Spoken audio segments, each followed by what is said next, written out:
Like a vision for your future is the structure that provides you with hope and that regulates your negative emotion. So it's basically three main questions that you should ask yourself. It's the why, it's the how, and it's the what. And first, the why, it is your core motivation. So you should ask yourself, why is my passion or my project important? Important, it can be important because you want to have like a most beautiful living room, and that's why you need an amazing terrarium. It can be important to you because you want to breed a very interesting species, you want to share your information, whatever. For me personally, it is conservation of endangered animals. So the tool works like that. You press the button, add a species, and then you can add like the scientific name of the species. Then you add a priority to the species. So which species is it that you're working with, and how important is that species to you? I think this may be one of the most practical episodes of the podcast I have recorded to date. If you're somebody who keeps reptiles and amphibians and you're looking for a system or a tool to help you focus what you're doing and to help you actually execute a goal and a plan or a vision, then you have to listen to this episode, and I highly recommend listening to it on Spotify or YouTube so you get the visual aspect as well. My guest, Ben from Unseen Diversity, as well as the European Herpetoculture podcast, walks through a tool that he built on the software Notion that will help you organize not only what you want to do with herpetoculture, but also your life. It gives you a vision for the future and helps you understand how herpetoculture fits within that paradigm of your life, and really asking yourself the big question, why? And then how, and then what, how you're going to accomplish what you want to accomplish within the realm of keeping animals. And I think for many people who listen to this podcast, keeping reptiles is not just something you do because you like to keep pets. For many of you, not all of you, but for many of you, you have a deeper purpose that you're trying to uncover. And if you're somebody who feels like you need to have a deeper purpose but don't know how to get there, then this episode is for you. I don't want to say anything more. Let's just jump into this. Again, you can find all the links and everything in the show notes at animalsathomenetwork.com because there are links to the tools that we use today. Enjoy the episode, and I will catch you afterwards. This podcast is all about improving your reptile husbandry. However, I know not everybody has the time or the money to go out and spend thousands of dollars doing custom builds. Thankfully, friend of the podcast, Josh Halter, aka the Bio Dude, is working hard to make better care more accessible. He makes turnkey bioactive kits for leopard geckos, ball pythons, tortoises, invertebrates, dart frogs, and the list continues to grow. He has spent years testing and perfecting these handcrafted substrates and dietary supplements to create the most effective products. If you visit thebiodude.com, you will see he is a proud supporter of both USARK and responsible reptile keeping, and there is an option to donate to either at checkout. I'm pretty excited. I'm more like super relieved that we are doing it, and happy, kind of. Yeah, because I was thinking about, hopping on your show for quite a while. I'm trying to remember like how long we've been talking about this for, like a couple years, like maybe at least a year. For sure. Yeah, that's for sure. Yeah, maybe even 1.5 or so.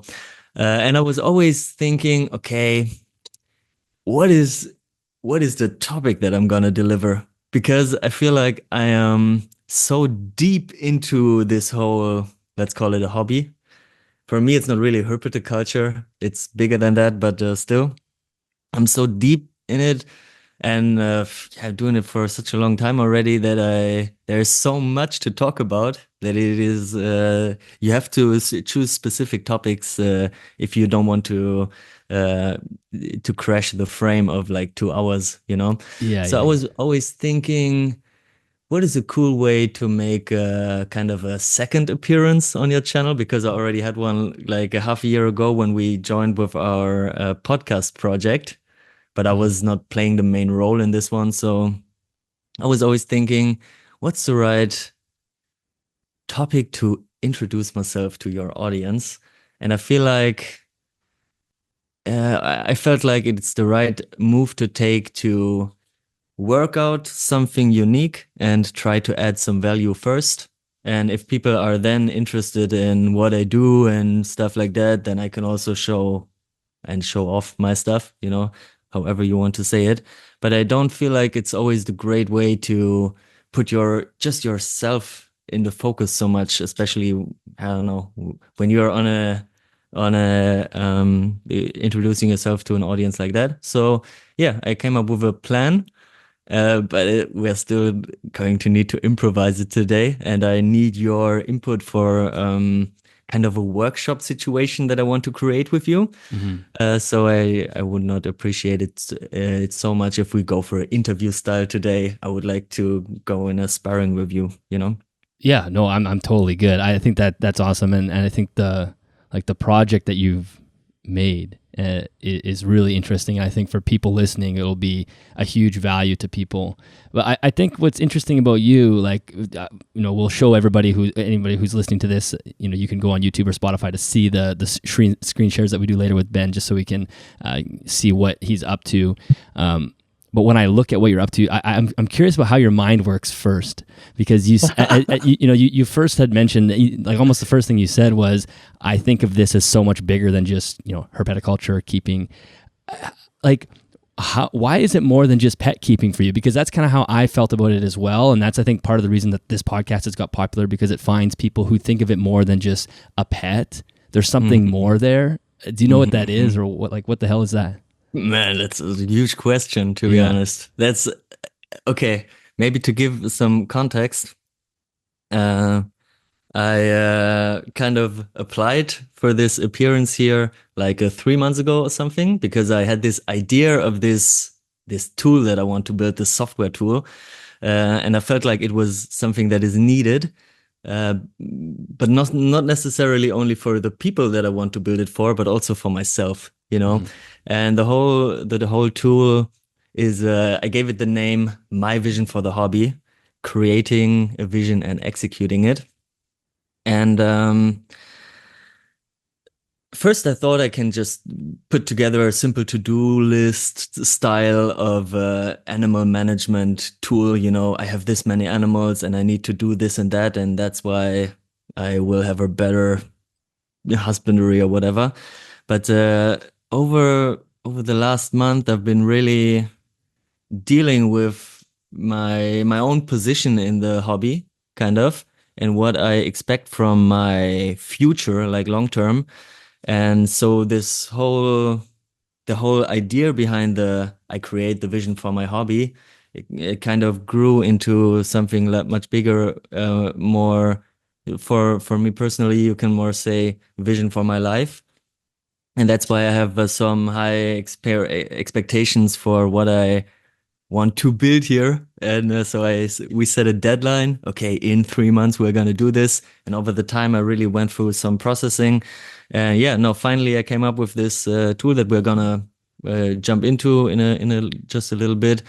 And I feel like it is just very important. I feel like maybe the thing that changed my perception on the whole hobby and whatever is, first of all, we started a podcast in fucking Europe. It's called the European Herpetoculture Podcast. So everybody who's interested about that is happily invited to join. And I would like to go into a little bit of a project that we are doing there, because everything is kind of related. And so we are doing this podcast, and we are usually uploading once or twice every 1 or 2 weeks. And so we are constantly reflecting on the things that we are doing, and we have this kind of a safe space for ourselves. We are talking publicly, kind of, but we know each other very well, so we feel very free about the things we discuss.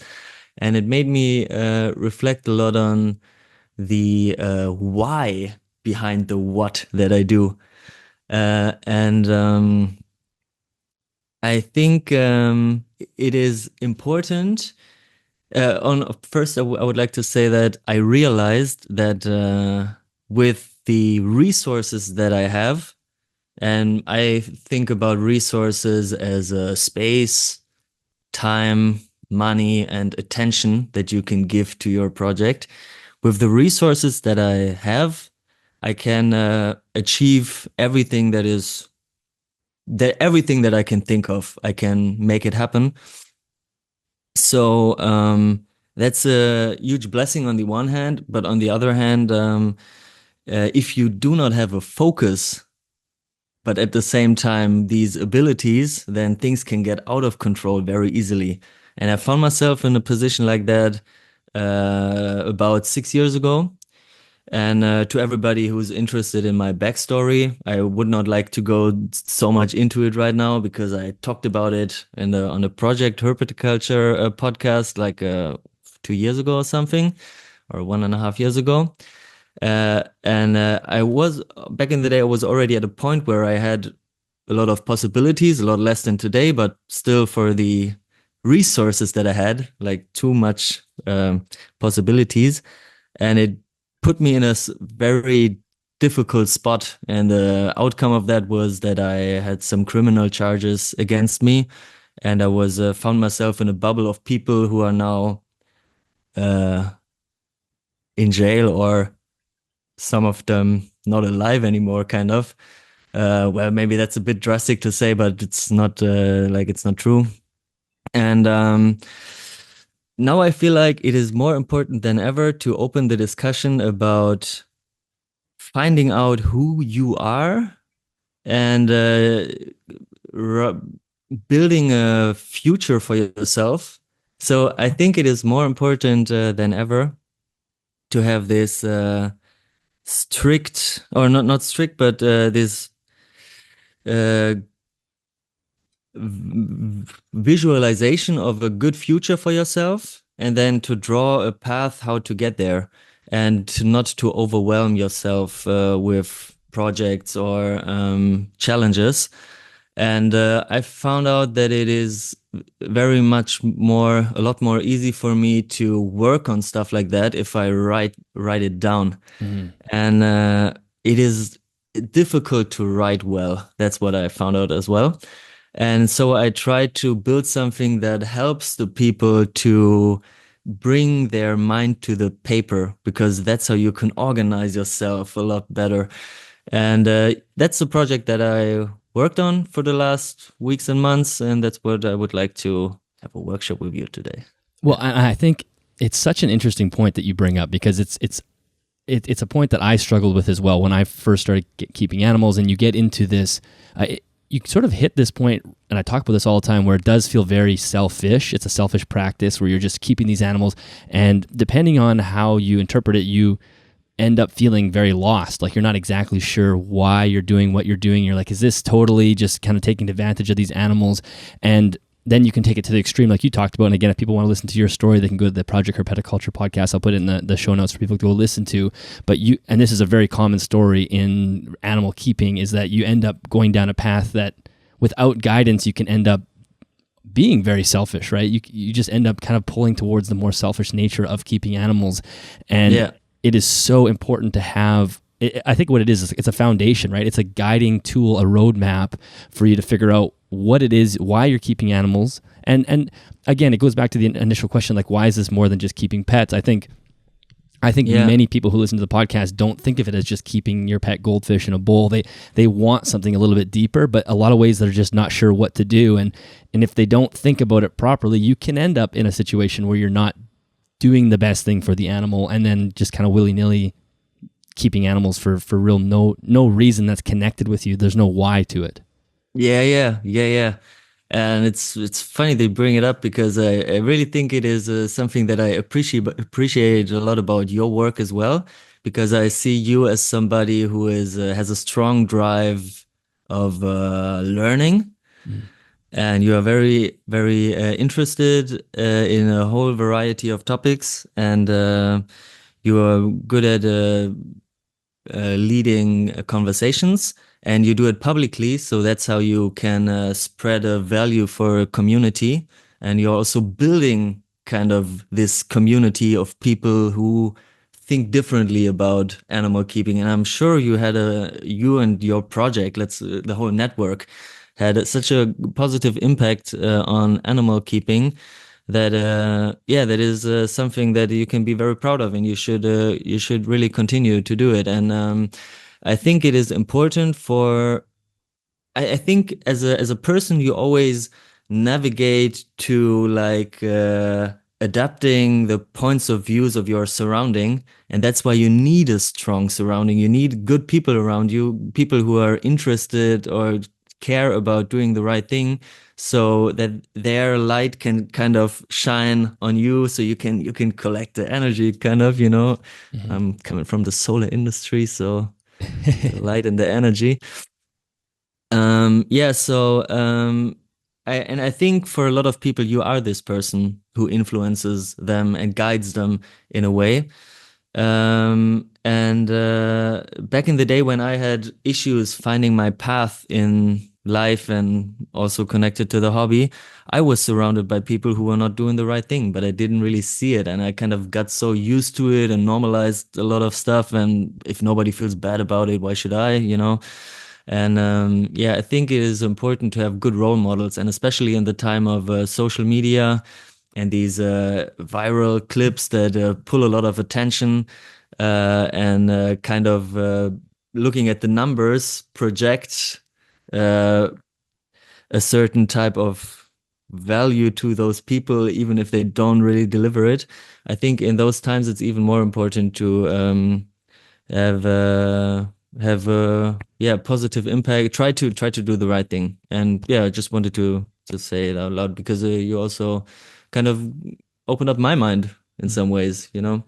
Well, I Yeah, appreciate and that. And so I think also it's giving people permission to think about these things on a deeper level, or because it's like, oh, it's kind of dorky to think about keeping your pet snakes on more of a deeper level where you have a roadmap for yourself. And it's like, well, actually, it's not. It is actually an important part of reptile keeping if you want to take it seriously, and if you want to have a positive impact in not only just the animals themselves, but the community and potentially yeah. even the society outside of herpetoculture. It's so important to have an idea of where you're going. So I think that's what your project nails, and it is extremely expansive. It's very, you know, when I first look at your project, I'm like, wow, you are taking it to the next level, like beyond what I've ever even thought about, as far as like how far out you're thinking and how things connect together. So do we want to just jump into it and show people kind of, or is there anything else you want to say about it before? Yeah, maybe one thing, Sure. maybe two. I don't know. Yeah, so first of all, uh uh there are a lot of people who are trying to, you know, elevate and evolve the hobby, and really are super invested in everything, and it's great. So we are taking steps forward, and I think it's important that the hobby evolves, because the hobby itself is important, but we just need to do better. And that's going to happen by time passing and us taking the chances to use that time and the development of technology and resources and whatever you can think of. So we need to develop, and that's important. But also, I feel like it is super cool and right and beautiful that there are people who keep their animals just as a pet Mm-hmm. and do not get too much involved into the hobby, and just do a good job at taking care of one or two or even five animals, a group of whatever. And it's totally fine if people are just pet keepers. I have zero anything, nothing against it, as long as they are taking their job seriously, and as long as they are trying to provide the best possible husbandry. So not everybody has to, you know, take the extra moves and everything. But I think there need to be people who do that, and most of all to do it publicly, even if I'm kind of shy about showing myself in public, but I force myself sometimes. And if people do it publicly, you can have so much inspiration on others. And maybe there will be then somebody who was inspired by you who does it so much better job, you know? And that's what it's all about at the end, to elevate the hobby. Because yeah, it's, you can also think of difficult times ahead in terms of regulations. I'm not sure what's the situation or the trend like in the US, but here in Europe, I see more and more countries shutting down, like the possibilities to be working with exotic pets, exotic animals. And I'm, for example, living in Germany, and we are pretty much in a very good situation. So I can basically do everything for the moment, but it can change whenever. And just today it was the US elections, right? Mm-hmm. And or yesterday, I'm not sure about the time zones, but all 4 years, everything can change, you know. So we need to just be doing well with what we're doing. Yeah, because Yeah. I see some stuff that is done in the hobby also very critically.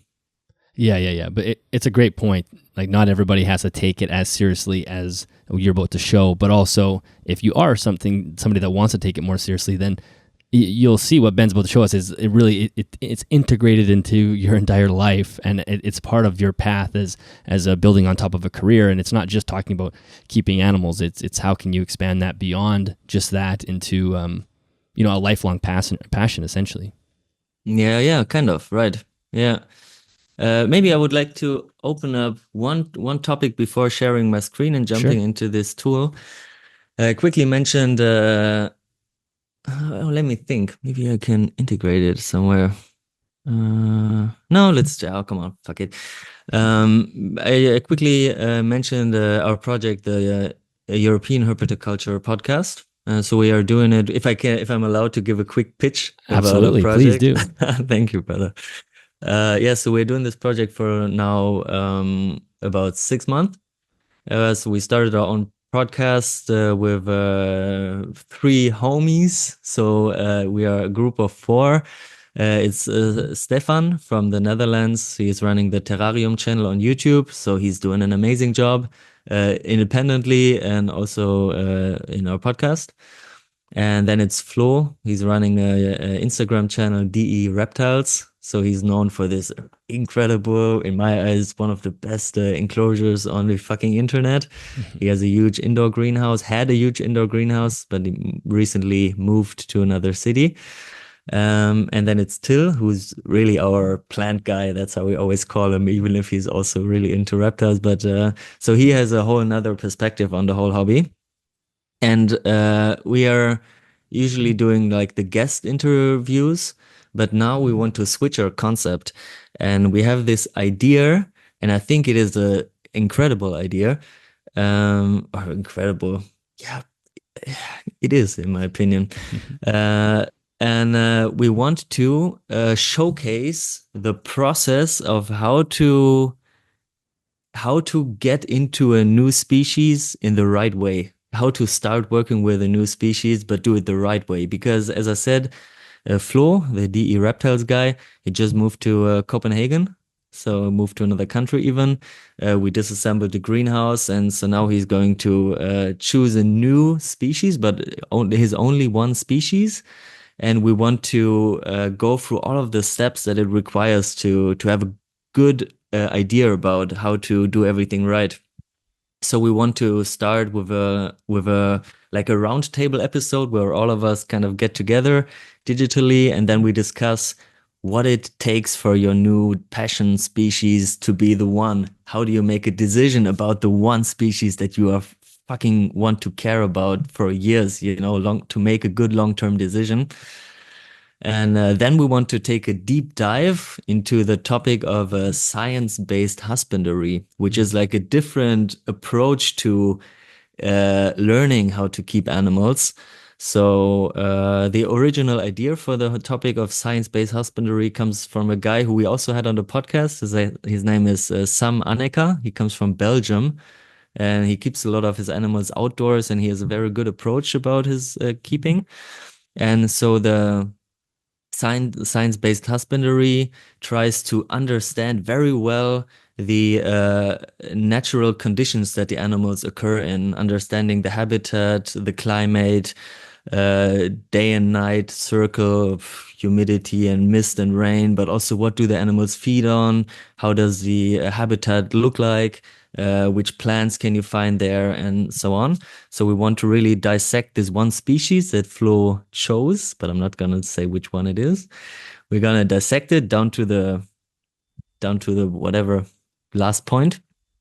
And then we want to take a deep dive into the vegetation of the habitat. So that will be another episode. Each of these topics will be separate episodes. So we will continue the project for like 3 months. Yeah. So then we are going to take a deep dive into the plants of the habitat of the animals and the way that the habitat looks like, the substrate and stones and rocks and branches and stuff to make the good choices for the interior.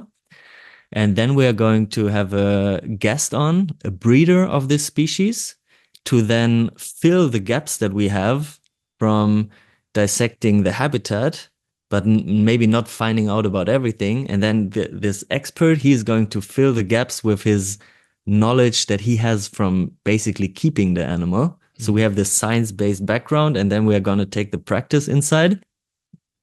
Then we're going to do a next episode where we now have all the knowledge that it takes.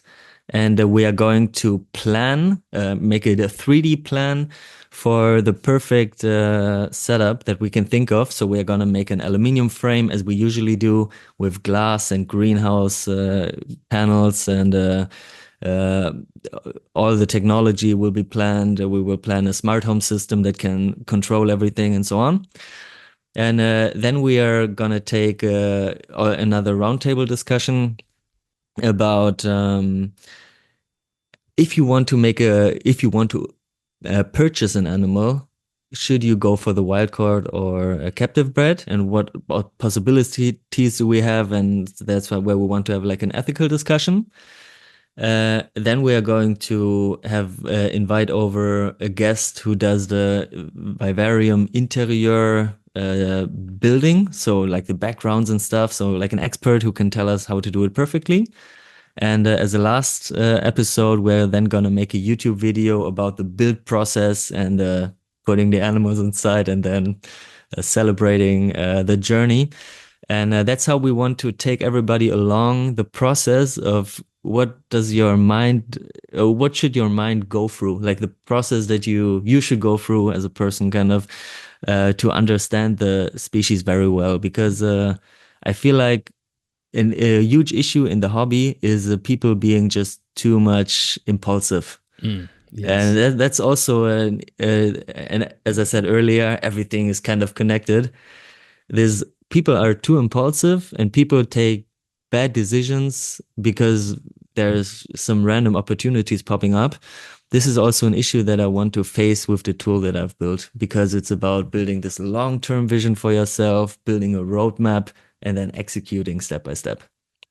That sounds amazing. I mean, that is the practice of keeping reptiles, like all those steps that you just laid out. And you guys sounds like you're going to take it to a next level, and it's going to be basically on steroids. And anybody could probably take that kind of carbon copy blueprint and then use it for their own species that they might be interested in. But it's so important that all the elements of how you're caring for the animal, the climate, everything you want to like about that animal before, and you need to know about that species before you go get it. Because you're so right. There's so much impulse purchasing, and then people end up with an animal that suddenly it doesn't behave in the way they want their animal to behave because it's nocturnal, and they're not up late, and they didn't know that when they impulsively bought it off a table at an expo. And then you can come up with a million different examples of that. So I think giving people the tools to experience the hobby on more depth is amazing. And then I know that Flo will end up with probably one of the best enclosures ever after this entire process, and it's going to be pretty rewarding.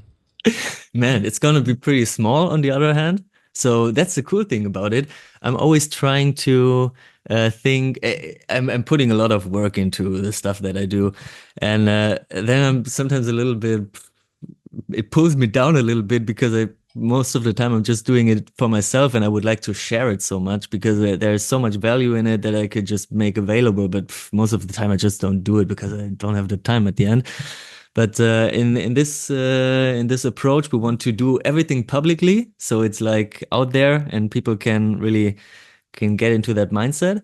And also along the way, I would like to build some tools that people can then use as a software. So today we are looking at a tool built in Notion.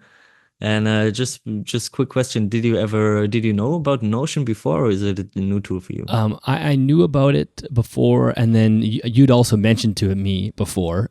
Last time we talked, when you were on the podcast, you were talking about it, and the other guys were saying that you're obsessed with Notion. And I actually do use it now as a part of the process. Cameron Reptiles helps me with show notes and doing some timestamps and whatnot. So we use Notion. And I put that in there, and then she's able to create notes and stuff. Oh, cool! And it works super well. So if anybody doesn't know Notion, I think it's a great tool, and you've taken it to it looked like there's so much you can do in Notion that I have not even begun to scratch the surface with. It is endless. It is crazy. So it's basically, Notion is basically like a digital brain. That's how I call it. And it's a to put it in easy words, it's a super complex note-taking and to-do list tool. But you can do whatever you want with it. You can import whatever files and whatever you can find on the internet, data you can import in it. You can make databases, calculations, and the list goes on. So I started using Notion when I was still doing my studies because it really helped me with this. And yeah, so now I'm just using it for all areas of my life, really everything. And also for the hobby. The hobby is probably the most dominant part in my Notion. And yeah, so it's pretty easy to build tools. So I have no further experience with building software or anything. I'm just interested in stuff like that. And yeah, so probably during our process with the podcast, with the community specialist, the Terrarium, probably we will also build some stuff in Notion that we will make then later on available. I'm sharing my screen right now. I'm hoping you can see Jordan Peterson right now. Yes, we can. And maybe I'll also say Ben's going to walk us through his template and everything, but Ben also created basically a blank version of this that I think we'll share with the listeners. Maybe I should have confirmed that before we started talking, but yeah. So it's good that you mentioned it actually. So I just actually wanted to start sharing my screen, but didn't want to get so much deep into it because I had something else to say before. But okay, so Notion is a really valuable tool, and to everybody who is just interested in building some cool stuff like that for himself, organizing yourself, check it out because it's free to use. I'm using it for about 5 years now, and I'm still on the free version, so they are not trying to upsell you like with strange methods. And so the tool that I've built today, I have like 2 versions. The one is filled with my personal data, and I will share my screen now, and I'm okay to whatever, to show what I'm doing. It's fine. I have nothing to hide. But then also there's an empty version which I want to make available. So you can easily, which is very cool. Now you can see it on my screen. You can easily make templates. Oh fuck, you cannot see it because this is my personal one, and it's not possible to make a template of my personal data. So that's how I cannot show it right now, but I will show it later. It's okay. So from the empty version, you can make a template for yourself, like basically a copy paste, but it will also copy the logics that are built into the databases. And then you can fill it with your own information.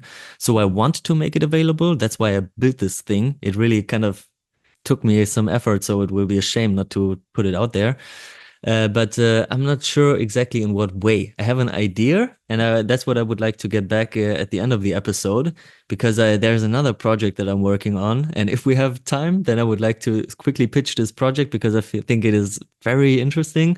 And it's also, again, kind of connected with this one. Okay? Sure. Let's do it. All right. So now I'm just going to freestyle because I didn't prepare like a talk about it. We're just going to see how just it goes. walk us through what we have here. Okay, so the tool is called My Vision for the Hobby. Yeah. And it's about, as I already said, creating a vision for yourself and then executing it. And everything, in my opinion, when you're talking about creating a vision for yourself, it starts with the question why. You can ask the question why to a lot of areas in your life. And why do I even have this job? Why do I even live in this city? Why do I even spend my life with this partner? Why do I even keep reptiles? You know, you can ask why to so many topics in your life. So that's basically the base of everything. I quickly read out this paragraph here. It says, this tool is your companion in understanding your deeper motivations in herpetoculture. You will define your goals, evaluate your resources, and map out the steps to bring your vision to life. By connecting with your core why, you will create a roadmap that keeps you focused on the impact and joy you wish to bring to reptile keeping. So that's how I try to boil it down. Okay. So I would quickly like to give the stage to Jordan Peterson for a quick quote. Yeah, it just takes us a minute. So I'm gonna play it and I hope you can hear it on your side. Yeah, go for it. Give me a second. Okay, again. Actually don't have any hope or any freedom from anxiety without a vision for your future. A vision for your future is the structure that provides you with hope and that regulates your negative emotion.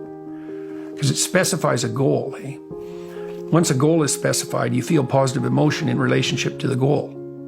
And your anxiety is constrained because you have a direction. You're anxious when you have way too many directions. That's why you get anxious if your car breaks down. It's like, what do I do now? Too many pathways. You want the pathways through life collapsed to a single implementable dimension, one that goes uphill. And then when you walk uphill, so to speak, each step that you see yourself making is indexed by positive emotion, hope, enthusiasm, meaning. So you need a vision. This isn't optional. People are very bad at this. We're very bad in our culture at helping people develop a vision. We don't actually do it with kids in school. It's a blind spot that's so large that it's kind of miracle. Yeah, man. It's a great quote. Think? I mean, it's deeply relatable to me, obviously, because working with athletes, as you know, talking about the why, especially when we're talking about athletes that are making the Olympic Games and those sort of things. You know, this is a very important process of that type of journey, and it's so important to understand that our brain infrastructure operates on this goal-oriented focus, where you have this thing that you're aiming for in the future, and that your brain has the ability to keep track of when you're doing things that are working towards that goal, and you get dopaminergic response to that when you do the things that are working you towards what you're trying to aim for. So yeah, it's the why of what you do is really the difference between having a meaningful, deep life and a life that's, as we alluded to earlier, where you're just kind of grabbing at things that are more self-interested, and you end up in a place where, yeah, you might have the things that you want, but you don't have any purpose, so there's really no meaning there. Yeah. And then you can ask yourself, did you really want it, or did you just kind of want it, you know? Yeah, exactly. And yeah, I have the feeling that I'm going through so much pain in the hobby. It's just like that. Man, sometimes it's really exhausting. And I wouldn't be able to keep it up if I didn't know why I was doing what I am doing. Yeah. And so just to be more resilient, even, it just makes you stronger to know why you do what you do. Yes, and I don't think it's a question that question does not get asked in reptile keeping very often, which is, what is your why for doing this? And I think it can be such an important tool for people and give people guidance and avoid the animal collection that typically happens because you're just grabbing towards things that are real quick, simple fixes to your interest. And to give people a direction is so key. So do you want to walk us through kind of how you've done this for yourself? The best part about providing high-quality reptile husbandry is you get to develop a long-term relationship with your animal. Meet Jackson, my 18-year-old crested gecko. Jackson lives on the BioDudes Terrafauna substrate, which is one of their substrates that's specifically designed for warm biomes and humidity spikes. Like all other BioDudes substrates, it contains organic content to help support the plant life in Jackson's vivarium. It also holds moisture very well, which means humidity is never an issue, even in my dry climate. Another favorite of mine is the BioDudes Bug Grub. This is a supplement powder made from natural ingredients like carrots, beets, spirulina, oats, and potatoes. Everybody knows how important gut-loading feeder insects is, and this simplifies it for me and allows me to be confident when I feed both Jackson and my tarantulas that they're getting the nutrients they need to thrive. Also, if you have a lot of babies right now, this is a great way to help fortify the diets of neonatal reptiles. The BioDude has a ton of great educational content on both his YouTube channel and the website, all about bioactive care, and it's just one of those brands that's doing their part to push herpetoculture into a positive direction and give reptile keeping a better name. Should be a normal question if you purchase an animal. So, I would like to buy this animal. What's the price? Yeah, okay, price is 100. Okay, why do you want it? Mm-hmm. Right? It should be normalized, but yeah, because usually it's not asked. All right, so I built it like so that you can just go through the process from the top to the bottom. And first, if you want to find out about your why, I mean, you should have an understanding of what you expect from life. So I'm doing like a consulting about about this topic, kind of a life coaching at the moment, which is very interesting. And so we started with building this concept for your life, this ideal scenario that is realistic to achieve in 15 years from now. So that's the question you can ask yourself.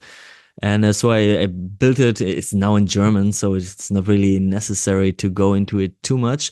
But I linked the tool that I used for it. The tool is called Miro in German. You probably will say Miro.com.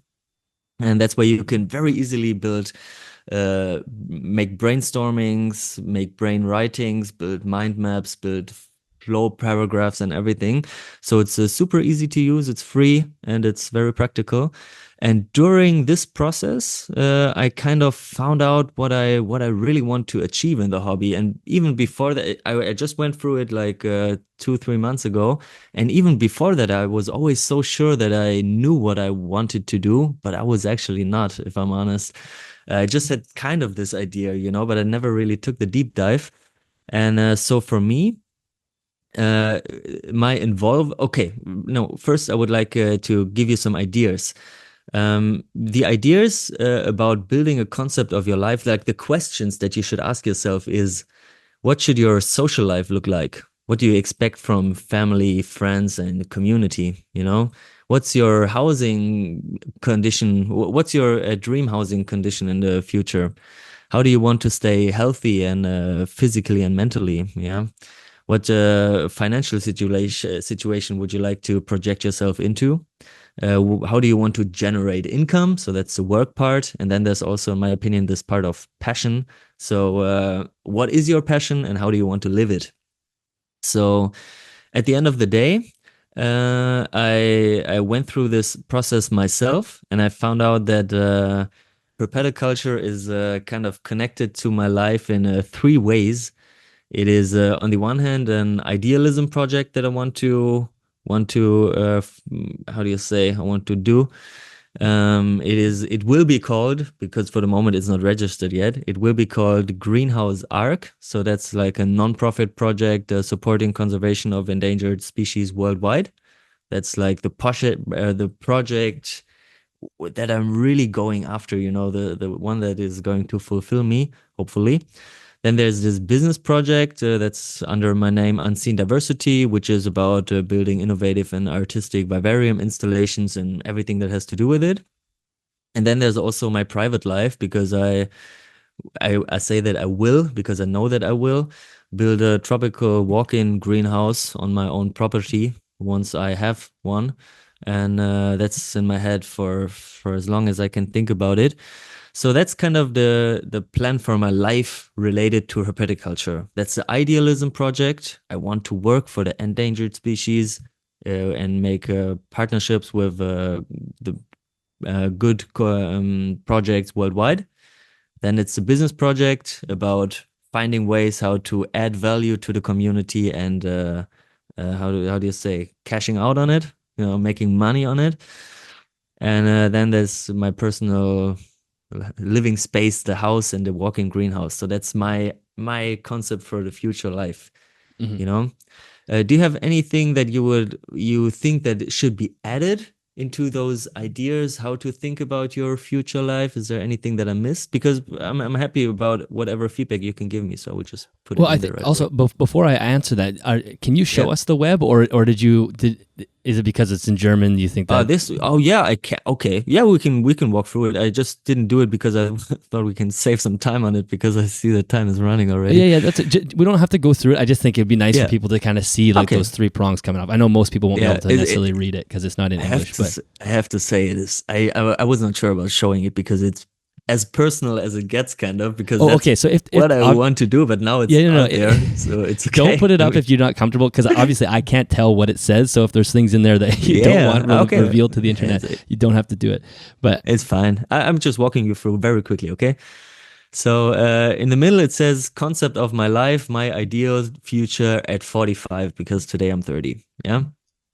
So it's the branch of family. It's the wifey and kids. That just, it is what it is. Then it's the health. I just want to stay healthy. I want to be independent. I want to be financially independent. I want to be able to make my own decisions. I want to integrate the solar life and battery storages into my life. So I'm thinking about building an energy and resource independent house in the woods. It says house im Wald, that's house in the woods.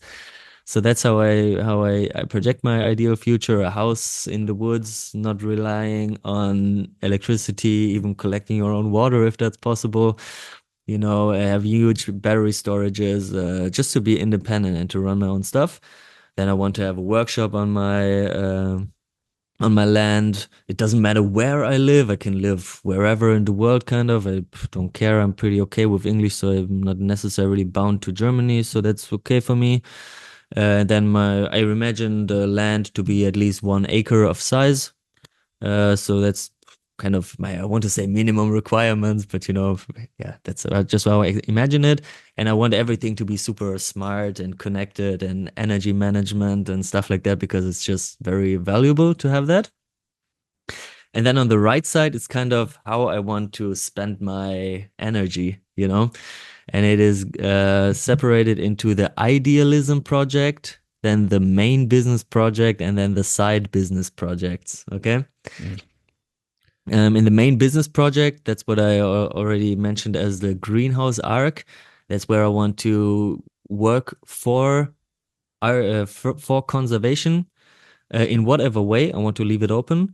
It's supposed to be a registered non-profit organization, and my idea is to build. Oh man, the thing is, I can go endlessly deep into it now. You know, okay, but let's just keep it for another 2-3 minutes. I would like to build solar integrated greenhouses that are fully automated, that can be placed into the facilities, for example, of zoos or conservation centers all around the world. And they should be so much specialized to the husbandry of one specific species that they can run mostly independently and reduce the workload, but add resources to the centers to take care of animals in need, like endangered animals. And I want it to be funded I want it to be free for the centers, and there will be a way of funding behind it. But that's what I would like to get into if we have some time at the end of the podcast, because it doesn't really matter so much. And then it's a slow loris, because that's the animal that I'm most passionate about. That's the species kind of, or the genus of my life, I want to say. I want to be a kind of a primate expert in whatever way. I want to build a community. I want to build global partnerships, and I want it to be financially independent, this project, so it doesn't generate money, but it also doesn't cost me my personal money. So I want to find ways to handle that. Then there's this main project of unseen diversity, which is all about advancing plant and animal care with cutting edge technology. So that's what I'm doing right now, building these greenhouse installations that you have never seen before, which are just unusual in the way that they are constructed.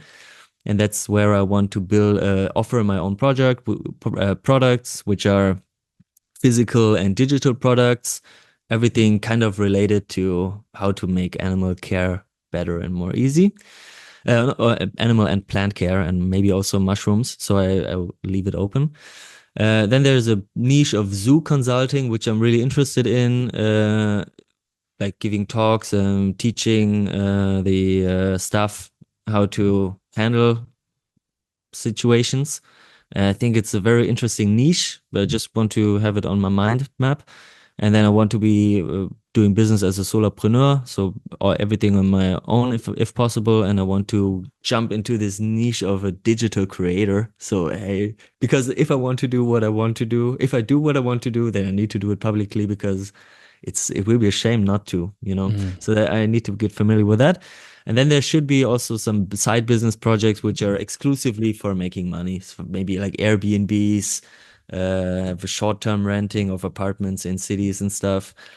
Maybe I can also host a creative workshop on my property and have people pay membership fees and whatever makes money at the end, you know.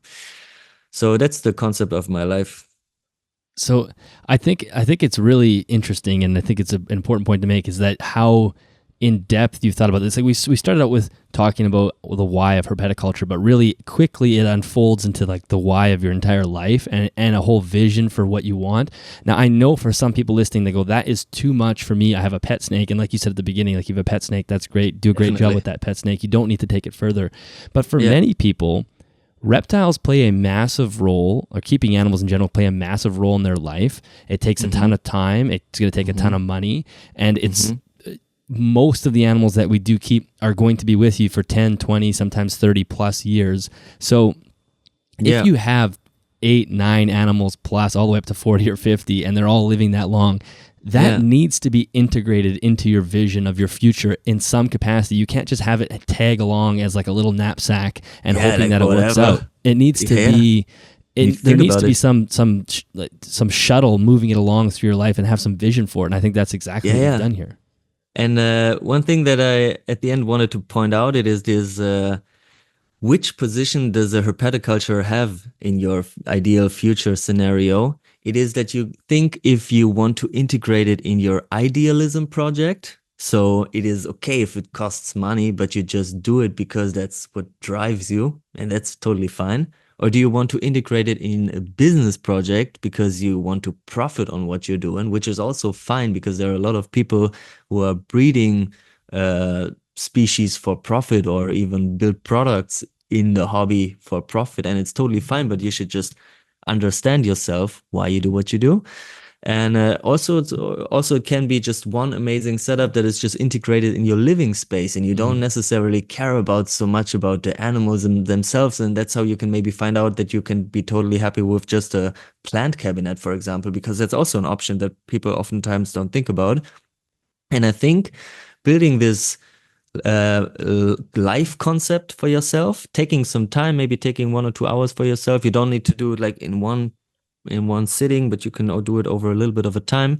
Taking this time gives you so much clarity to understand kind of where you can put herpetoculture. Is it idealism? Is it more related to business, or is it just meant to be integrated in your living space? And I think that just that already can help out people to understand themselves. Oh, absolutely. And it kind of goes back to the Peterson quote, is when you don't have a good placement for things, that's where you generate anxiety, right? You have this, if you have your reptile room and it's taking stress and time and money away from you, and you haven't really figured out where that fits within your long-term future, it can generate a lot of anxiety because you don't know exactly why you're doing it. So I think it's so key. So you had asked if there's anything else within those 3 prongs, your idealism. It seems pretty wholesome as far as what you've laid out. I mean, I don't know what else you could add, because it seems like you have a very good understanding of what the next steps are going to be. Yeah, just along the way, if you ever think there's something that you could add, I'm super happy if you can give me just some inputs. So from time to time, I'll just ask you about it, all right? Okay. So then it is about, I call it the roadmap to success, because that's what we all want. We want to be successful with what we're doing. It doesn't mean that it needs to be financially successful. It doesn't mean that you need to have breeding results. It doesn't mean that you need to have the most amazing setup or whatever. But whatever you want, that's what you want to achieve, right? Because that's just what life is about. So we want to achieve success. So to achieve success, you first of all have to understand why you want what you want. Okay, so that's what we dealt with a bit in the concept of the life already. Then it is, in the next step, identifying categories. So breaking it down kind of one step. Why do you want what do you want, and what do you want? Breaking it down into categories. And then breaking the categories down into a roadmap that you can then execute step by step to bring you more close to fulfilling your goals. Okay. Can you show us that page on Notion? That's the web for people that want to see. Yeah, you didn't see it so far? No, we didn't see it. No, but I thought you kind of implied that maybe yeah. Okay, so from now on, the viewers can follow along. So here's the roadmap to success. All right, I'm sorry, brother. Okay, understanding why you want what you want, then identifying categories, and then breaking those down into a roadmap. So it's basically 3 main questions that you should ask yourself. It's the why, it's the how, and it's the what. There's like a strategy behind it. Kind of got it from some podcasts, business related podcasts. And first, the why, it is your core motivation. So you should ask yourself, why and what for is my passion or my project important? So in what way is it important? Yeah, important. It can be important because you want to have like a most beautiful living room, and that's why you need an amazing terrarium. That's kind of important.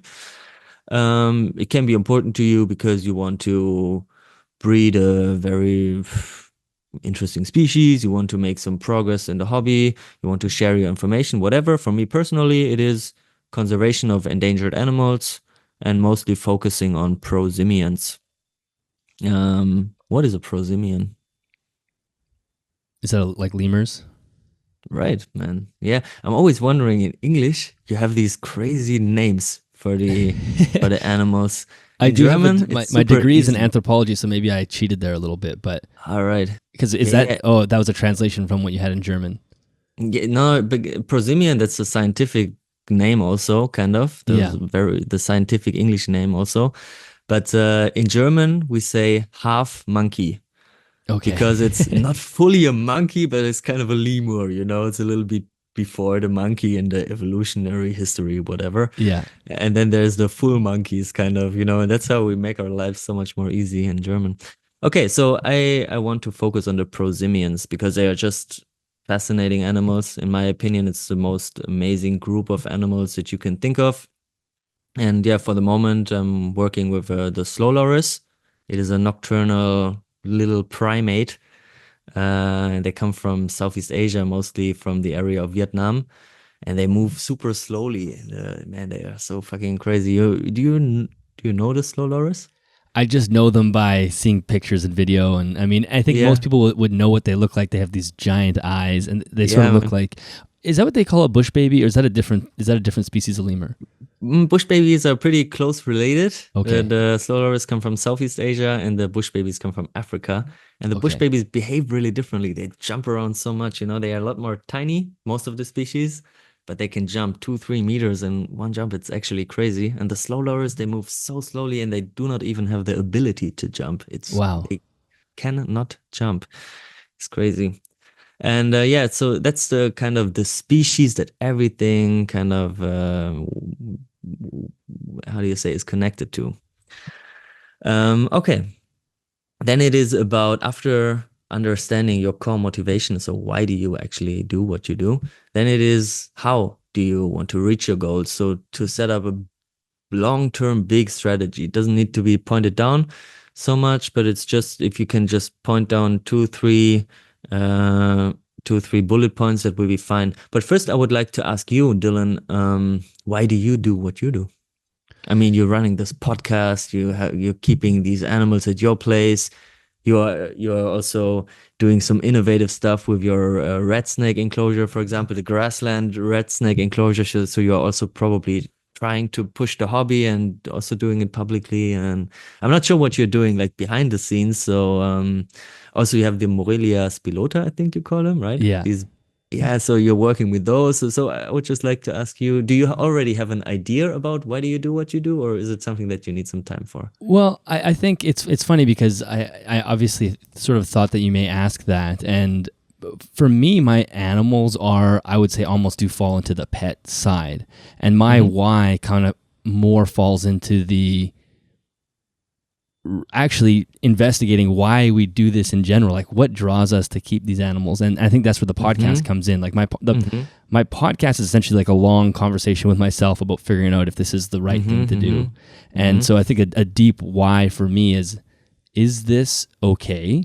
And if it is okay, how do we make it better? How do we make sure that we're not just, stealing from nature? Because there's this weird juxtaposition where if you are an animal keeper, you obviously have a love for nature, or at least you probably should.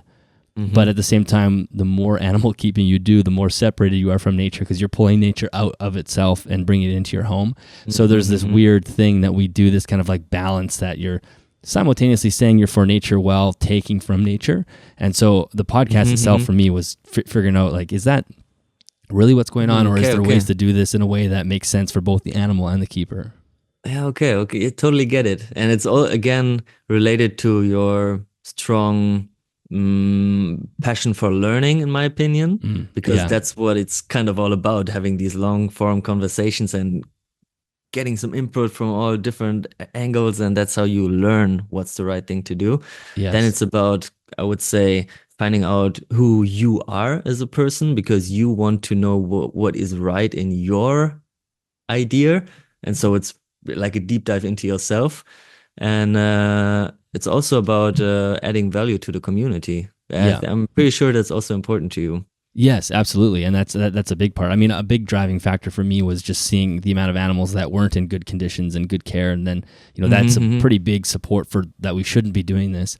So then can we give people the tools to make sure that we're doing it right? And there are certain things in life like moralities that are more obvious. Like it feels you feel pretty strongly that you shouldn't kill somebody or steal things, those sort of things.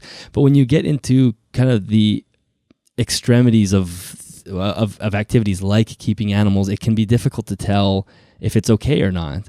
I mean, and you had Yeah. mentioned before, like you surround yourself with a bunch of people who are doing practices that are actually not okay, but you don't have the sense to tell, like, is that okay or not? Like, because it's not one of the stark examples. Like murder is pretty obvious, but when you get into keeping animals or taking animals from the wild, It's it's a little bit even more gray. living a vegan lifestyle or just vegetarian, eating Yeah. meat. That's also, it falls a little bit in a similar category, if you ask me. Totally. It's not starkly obvious. And Yeah, depending on yeah. who you're surrounded by, you'll be influenced by that. And I would like to point out that I think it is okay, however you do it, as long as you feel like you are doing the right thing. So I don't want to tell anybody what's right or wrong. It's the same with the meat and vegan topic. I feel whatever you think is right, then do it, and it's totally fine. And as long as a lot of people try to do the right thing, there will be evolvement for the better. That's how Mm. I feel like. Yeah, that makes sense. Yeah. Um, okay, so maybe let's just jump to the next point. So the question how it discusses the strategy that you want to go for to reach your why. And for me personally, it is, for example, providing a benefit to conservation centers worldwide, also zoos, and so I want to support also local conservation projects. For example, the EPRC, which I want to give a little shout out to. It's an endangered primate rescue center in Vietnam, and they take care of the most endangered primates of their area. And they are located in a national park. It's called the Cuc Phuong National Park, and it's the most beautiful place, if you ask me. And yeah, that's where I would like to start, but from there it will drift off in all sorts of directions, probably. Then I already spoke about these solar integrated greenhouse installations for energy independent housing in climate controlled habitats. And then it's about supplying zoos with equipment or, for example, smart home systems for elevating husbandry standards. That's one thing that I want to put a lot of effort in. And then the next question that you can ask yourself is the what. So what are actually the specific steps to take to reach your goals? Yeah. So what exactly do you need to do? Kind of topics for your to-do list. So for me, it's, for example, establishing good relationships with zoos and conservation centers. It's building amazing installations, obviously. It is successful work with endangered small mammal species with a strong focus on prosimians, so the lemurs kind of. And then it's improving the skill set in engineering, maybe even electrical engineering. So that's what I need to do to have a better chance of success with my how. And that's how I can get to my why. Does that make sense? Absolutely. Yeah. Okay, very good. Because looking back on what I wrote down here, in my eyes, everything is so obvious. It's just if I see this, it's to me it's yeah, okay, that's what I want to do. That's normal for me, kind of, because it's my life. But putting it onto paper is difficult, and that's why I built this tool, kind of, to break it down, make it more easy for you. Because if you asked me the same questions half a year ago, even though I was already building the same installations, working with the same animals, and kind of having the same ethics about the things, how I do my work, I would have not been able to answer those questions to you Yeah. well. And I think I just want to point it out again. I'm sorry if I repeat myself. Taking the time to sit down with yourself in silence and to work out a plan for yourself, it is painful. It takes effort. It is not easy for me. It's very not natural for me to do that, but it is worth it. And I just want to point it out again. Yes. Yeah. Yeah, because or else you just drift. Yeah. You just drift. There's no way to actually direct yourself in the right direction. And yeah, Yeah. we're talking about animals here, but it really does relate to life in general. And without having a specific target or roadmap, it doesn't mean that you're actually going to end up where you have on this Yeah, goal yeah. sheet of, you could end up somewhere totally different, but you're fine. certainly not going to drift into the abyss with Yeah, having yeah. a plan like this. You need kind of a frame for yourself. And if you then adjust your goals, if you adjust the concept of your life, that's totally fine. I mean, go for it. But you need this frame, because for me, for example, maybe I should have pointed that out also. I have this amazing chance to work with the pygmy slow loris. So that's the smallest species of slow loris. And they come from Vietnam, as I already said. So my focus, for example, is to work as much as possible exclusively with a Vietnamese species, because I think that running an animal room for animals that all share the same habitat, kind of, yeah, so at least come from the same area, and then controlling the climate in this one animal room specific to this one habitat gives you so much more confidence in what you do, because there's only one, to put it very easily, one parameter of temperature that you need to control and one parameter of the humidity, and not differently in all the setups. So it's so much more easy to handle it that way. And me, for example, I made the decision for the moment to only work with Vietnamese species. And that's also something that evolved around this, why do I do stuff in the way that I do? And now we are going over reflecting on your current situation. And reflecting on your current situation involves also the species that you work with, the individuals that you work with, the setups that you are running, and then also a to-do list. And during this process, I will make the point that you have to prioritize. And you need to know what's the most important to you. And for me, that's the slow loris species. So everything else is kind of under the roof of making the best possible care possible for the loris. And yeah, okay, just wanted to point it out. Mm-hmm. Oh, that's great. Yeah. Okay, so reflecting on your current situation. First of all, I would like to say that everyone's resources are limited. Yeah. And focusing helps you to use your resources more impactfully. That's what I also pointed out with the focusing on one climate condition, one area in your animal room. It takes away some of the attention that you need to give to the setup. But first, let me go through the different type of resources that I can come up with.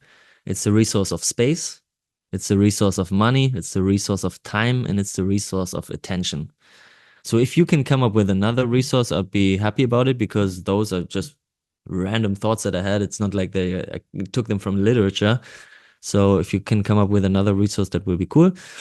For the moment, space is limited for me. So you have to ask yourself the question, how much space am I going to give? For me, that's one room of my apartment, and I would like to keep everything inside of there.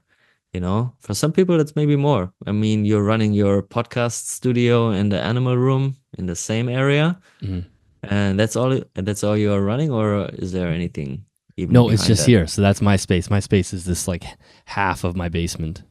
And would you be ready to give up more of your living room for the animals if you had some breeding success, if you don't want to separate from a baby or something? Or No, for me, like this is my space. So I don't want to, because partly it goes on to like balancing the rest of the space with my family as well, right? So I've already taken half the basement and I've kind of committed to this. And in many ways, it's actually a good boundary for me to keep.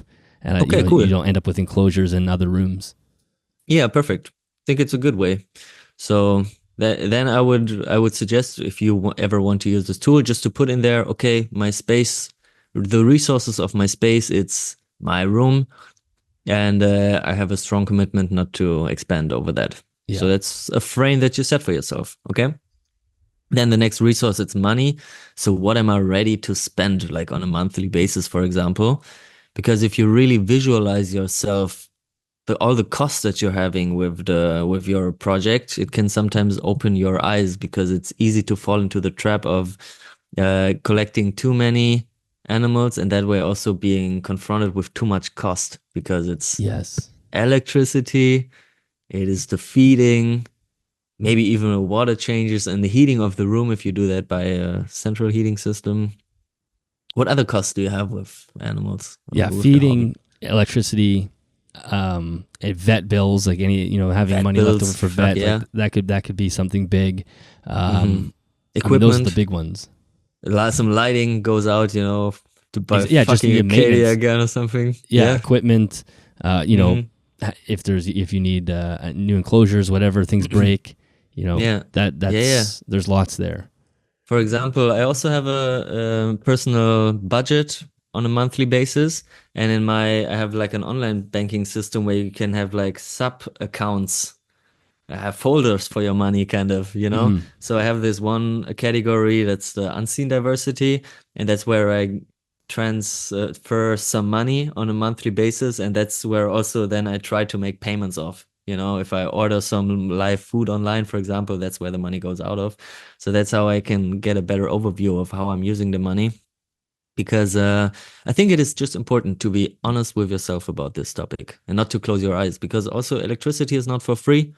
And my electricity bill in a month, it's about 110 euros. And that's Yeah. something, it's still manageable, but it's something you need to think about. Just because you don't see it, it doesn't mean that it's not building up in the back. Exactly. Yeah. And those are all little fees that we tend to forget about and hide. And you're like, what's one more snake? It doesn't matter, but you're not really looking at the whole picture. If you actually deleted your entire reptile room, you'd probably end up with like an extra $500 in your pocket a month and not realize it. Yeah. Some cork bark here and there. Exactly. Those little things. Some little equipment and stuff. Then it's also about the time. So how much time am I ready to spend on in this way, daily basis? I think it's the right way to ask it. And yeah, for me, for example, it's pretty frequently feeding.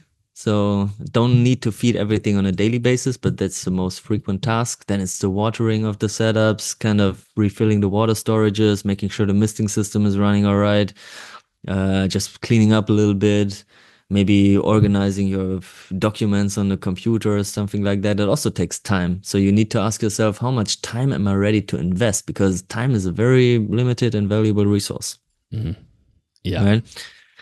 And then it's also about the attention. So how much percentage of your mental capacity do you want to give for your project, or want to put into your projects? Because you're also, the more you get into it, the more involved you're kind of with everything. You have these friendships forming around the animal hobby, and that's what keeps you always locked into it.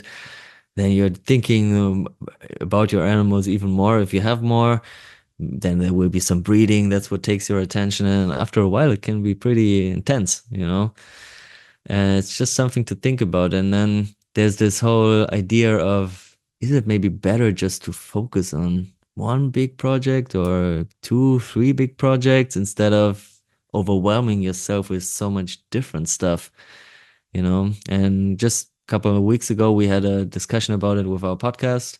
Is it better to specialize or to be a generalist? And we didn't have a specific answer about it, but we had some broad discussion. And so I would just like to know, because you speak to so many experts, the guys who come jump on your show, are they usually people who try to focus on one goal, or is it also a lot of generalists who do a lot of stuff very well? I definitely have a mix, but I would say the people who you can pull the most information from are specialists, because they have so many iterations of the same animal, the same species, whatever it is, right? So if you're talking about somebody that's working with maybe just one genus or maybe a few species within a genus, if they've been doing that for 10 years, you could get so much information out of them. Where if you're a generalist, you are going to have more general information, but you can't possibly extract the amount of data when you only have one or two iterations of a certain species. I would consider myself more of a generalist because I don't dive into a specific thing. So it's more a person's taste. But I think if you're trying to do a project, being a specialist probably makes more sense, or having at least one or two major projects that you're focusing on, because you can sort of almost nickel and dime yourself to death, right? When you're trying to balance like 10 little projects is a lot more inefficient than like one large project. Yeah. We have a saying in Germany that it goes like back and forth, it empties your pockets. Yes. Because if you can't decide what you really want to do well, then it's always issues everywhere. And that's where you lose a lot of first attention, because you're always trying to extinguish the fire, kind of. And that's how you lose a lot of time. It will cost you money to do that. And running a whole facility of various species might also take some space, you know? Yeah. And I would just like everybody to reflect on themselves. How am I doing stuff at the moment? Again, being honest to yourself. And then finding out how can I tweak it to fit better with my original plan for my life, you know? And if the plan for my life is to have a house one day, then I need some finances to do that. And maybe I can specialize in my animal keeping and that way save some money in there just to make it more effective. But specializing doesn't mean it's less enjoyable. And that's how I can save for the house. And that's how I can get closer to my long-term goal. You know, that's how I'm thinking about all of this. Yeah. You know? No, that's great. Okay. So then after realizing what your resources are, then I'm thinking it's time to execute the vision, you know, because a vision without execution is hallucination, as Thomas Edison said. Yeah. So implementing your why, it starts with you, and it takes practice, and you need to get used to it. So I'm just reading out a quote right now. In the beginning, it might seem awkward. It may not even work. After a while, it becomes natural. So natural that one day there will be a time when you cannot imagine a time when you couldn't do it. So it's just like riding a bicycle. So that's where I want to involve everybody into executing the vision that we have now built for ourselves. And first by pointing out what are the species that you work with and prioritizing them. And I think it's a hard task, but I think it can be done. So now I have these buttons here. You can see my mouse on the button here, on this add species button. Yep. Yeah. Oh, yeah. And so that's how you can add species into your list, but it's not active right now because it's my personal data, you know, and I don't want anybody to write into it. So the tool works like that. You press the button, add a species, and then you can add like the scientific name of the species. Then you can add exactly. And that's the only other thing that I'm asking. Then you add a priority to the species. So which species is it that you're working with, and how important is that species to you? And I have ranked it from 1 to 5 stars. So I want the people to be honest with themselves, to understand if everything goes downhill, what's the last species that I will give away? Kind of. That's a question to ask, in my opinion. Because especially people who are working with a lot of animals, I have oftentimes heard that something like, yes, I love all my animals equally. And yeah, I love all of them. I can never give any of them away. But then I'm thinking, what is that? You know, there's a hierarchy for sure. Yeah. Yeah. And you cannot be honest to yourself if you say something like that. So for me, everything goes around, or the most important thing for me, it's the slow lowers, as I said. Then I'm also working with Tupaya belangeri. Do you have an idea what that is? No. Yeah, it's a mammal. Also comes from Vietnam, obviously. It's it's called a tree shrew. Yeah, so a friend of mine, he took very great pictures of them, and also in zoos. And I would like to send those pictures over to you so you can put them in the podcast here. Sure. And maybe in the meantime, I will just show you quickly what a tree shrew looks like. Well, I remember from your Project Herpetoculture podcast, tree shrews were like one of the original things that drew your attention to mammals. And I just thought that was so crazy considering I've never heard anyone talk about a tree shrew. Yeah. So tree shrews are amazing. It was the first mammal I ever kept at the age of 18. I got into them. So that's now 12 years ago. I also had some breeding success with them. And it's basically, they look like a little bit like a squirrel, but Yeah. also like a mix of a squirrel and a shrew. So maybe not everybody knows what a shrew is for the international listeners. It's like a tiny mouse, but with a very long nose, long head. And they are related to hedgehogs, so feeding on insects. And the tree shrew is now from an evolutionary perspective, very interesting because it's like you can say like the closest relative to today's primates. Yes.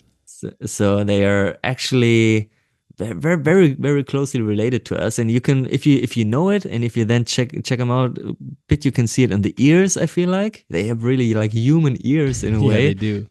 Yeah, and it's Yeah. also the teeth and everything, the way they behave, they are so intelligent. It's said they have like the biggest brain to body weight ratio of all mammals or whatever. And Yeah, they they are were just, like the first, like I think it's like 40, 50 million years ago, common ancestor with kind of like yeah, the early primates. right, Yeah. right. In the Ice Age movie, it's this fucking shrew with the big teeth. That's That's right. basically a That's right. tree Yeah, shrew. that's right. Yeah, it's the same thing. Yeah. Yeah, so they are amazing animals. And so they are then my second priority. And everything else that I'm keeping, it just falls behind it. It's just what it is. I have some quail, some laying quail, some domestic tiny chicken kind of. I have a frog, a random frog. One frog is in there. And I have a lizard, but I will get into it a bit later. Okay. So those, it kind of hurts me to say it out loud, but those just don't really have a priority to me. And Yeah, like you I'm keep take them, you have the space and the time right now, but if those okay. space and time and money constraints changed, those would be the Right. species that you'd have to move along to somebody else. Right. And I'm totally fine with it. I already made the decision. So once it is time, then it will be super easy. It will be super easy for me. I don't even have to think about it anymore. But Yeah. I feel happy about keeping them, so I have them for the moment. Okay, and then I also have a list about the dream species. So the species that you are interested in working with. You can, all of those species, if you keep them today or if you want to work with them in the future, you add them through the same button. So I tried to build a system so that it's really easy to use. Okay. So dream species for me, just as an example, it's the Lantanotus borneensis, the Borneo earless monitor, the So Stefan's going to have to semi-aquatic. hook you up here. Man, yeah. But the thing is that for the moment, I just don't do it. As I Yes. said, I can do whatever I want, but I don't do it for a reason. And one of the reasons is the Lantanotus borneensis have a priority of 3 stars in my list, but I'm already working with 2 species that I personally rank higher for myself. So I Right. have to ask myself, do I want to make a big step into working with another species that I'm really interested in, but I already have 2 species competing for my time, energy, money, and space. So do I want to take the step, yes or no? So I'm saying no. And it's not easy for me. I was about to get some multiple times already, and they are not really expensive here in Europe. But yeah, I'm not doing it. And I think it's important to also visualize the things that you would like to do, but you do not do. So you can remind yourself about it. Yes.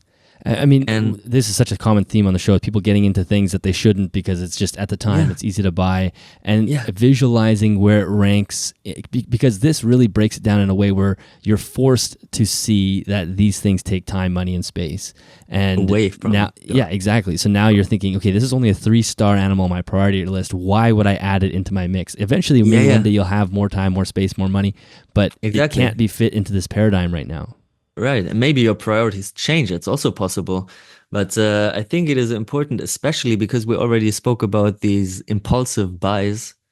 And oftentimes you buy animals impulsively, which, if you thought about it, would not rank like a 4 or 5-star ranking in your amazing favorite animal species of the world. And then if you, for example, if you feel that you are interested in a species, just put them on the list here. Just think about them Exactly. for a while. Give them just a rating. Maybe come back in a week, maybe come back in a month. Don't jump on a decision quickly. And then when you, for example, in 2 months from now, you see like an ad popping up with a good price for the animals or whatever, and you feel like, oh man, I would like to jump on it because I know that I love them so much, the Lantanortos, the fucking earless monitors. I see them for $500 maybe, and I feel like, yes, it's the right time. It's even in my area, I can just go over there, grab them today. Then maybe I should go back to my list and think, okay, the Lantanotus, are they really more special to me than the Slaughterloris? That's a fucking no. Are they more special to me than the tree shrews? That's a fucking no. So if I had a chance to get some more tree shrews and to continue my breeding project with them and maybe distribute them to other zoos and build more relationships with those zoos who I send my animals to, maybe that can help my long-term future. Right. And fuck those earless monitors, Sorry, Stefan. No, they are fucking amazing. Stefan knows it, man. Yeah, they're super cool. Yeah, they are one of the best ones. That's why they are on the list, What are these other? You have the Shinisaurus, which obviously I think most people know, the crocodile I like lizard. them. The thing they're is, very cool. I have to add the lantern. Why I don't have the Lantanotus is because they don't come from Vietnam. Okay. If they came from Vietnam, I'm sure I would have them.